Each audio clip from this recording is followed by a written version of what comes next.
Episode 50। बहुत जल्द तेरा चैन वैन सब कुछ छीन लूंगा मैं।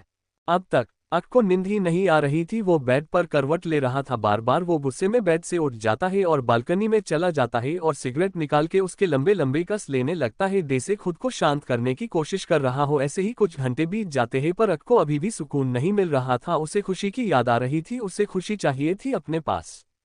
खुशी सुबह से अक के आसपास भटकी तक नहीं थी, बस अपने पापा ने चिपकी हुई थी, जिस कारण अक उसके पास नहीं जा पाया था, जिस वजह से उसके अंदर एक तड़प उठ रही थी जिसे वो सिगरेट से शांत करने की कोशिश कर रहा था पर नाकामयाब रहा। अक गुस्से में सिगरेट पीते हुए बोलता है, कल कहाँ जाओगी खुशी? आज तो खुद को मुझसे बचा लिया, पर कल का क्या? कल तुम्हें मुझसे कोई बचाएगा? जितना मैं आज तड़प रहा हूँ उतना ही कल मैं अपना बदला ले लूंगा तुमसे। बस अब सुबह होने की देरी है माय स्वीट कैंडी। इतना बोल के अक के चेहरे पर ईवल स्माइल आती है जो काफी खतरनाक थी और वो फिर से सिगरेट के लंबे लंबे कस लेने लगता है।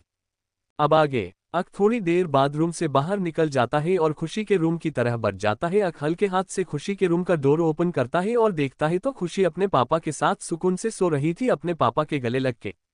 अक को बहुत गुस्सा आता है खुशी को सुकून से सोता देख कर, क्योंकि अक को खुशी चाहिए थी और वो खुशी के वजह से सो नहीं पा रहा था और खुशी यहाँ सुकून से सो रही थी। उससे ज्यादा गुस्सा तो अक को हर्षद मित्तल पर आ रहा था, क्योंकि वो भी काफी सुकून के सो रहा था अपनी बेटी के साथ। ये उसे देखा नहीं जा रहा था। हर्षद मित्तल की खुशी उसके बर्दाश्त नहीं हो रही थी। अक अपनी मुठिया कस लेता है और हर्षद मित्तल को गुस्से से घूरते हुए रूम से बाहर निकल जाता है और अपने रूम में आके गुस्से से यहाँ वहाँ चलने लगता है और अपने दांत पिसते हुए गुस्से से बोलता है, हर्षद मित्तल सो ले, जितना चैन से सोना है सो ले, क्योंकि बहुत जल्द तेरा चैन वैन सब कुछ छीन लूंगा मैं, बस कुछ दिन और। ये सब बोलते हुए उसके आंखों में एक ज्वाला दिख रही थी जो सब कुछ तबाह करने के लिए तैयार थी।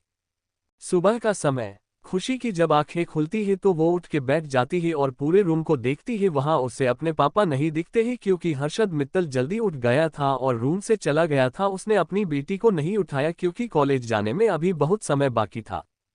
खुशी टाइम देखती है तो 8 बज रहे थे, जिसे देख खुशी जल्दी से उठ जाती है और वॉशरूम में भाग जाती है।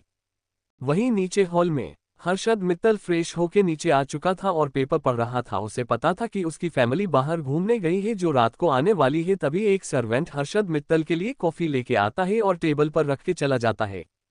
थोड़ी देर ऐसे ही बीत जाती है। अभी कुछ काम से बाहर गया था, वो भी मित्तल निवास में आता है। तभी खुशी तैयार होके नीचे आती है। खुशी ने आज ब्लैक कलर की पेंट और व्हाइट कलर का क्रॉप टॉप पहना था जिसमें उसकी गोरी पतली कमर अच्छे से दिख रही थी। अक की नज़र खुशी पर पड़ती है तो अक उस बस देखता ही रह जाता है, क्योंकि खुशी के बाल अभी भी थोड़ा भीगे हुए थे जो उसने छोड़ रखे थे और उसकी वो पतली गोरी कमर देखकर तो अक उस पे से अपनी नज़र ही नहीं हटा पा रहा था।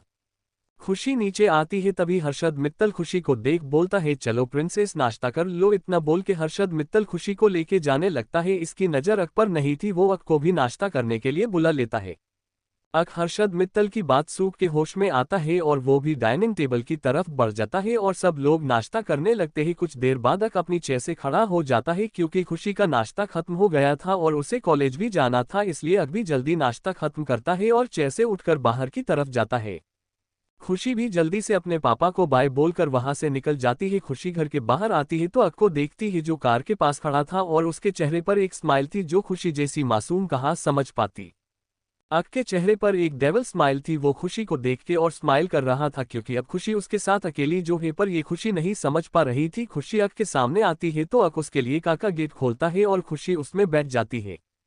अक भी कार के दूसरे साइड जाता है और ड्राइविंग सीट पर जाके बैठ जाता है और एक नज़र खुशी को देख डेविल स्माइल पास करता है और कार गेट से बाहर निकाल देता है। और खुशी तो बस उसके स्माइल को ही देख रही थी, उससे कुछ समझ में नहीं आ रहा था, पर अब उसे हल्का हल्का डर जरूर लगने लगा था।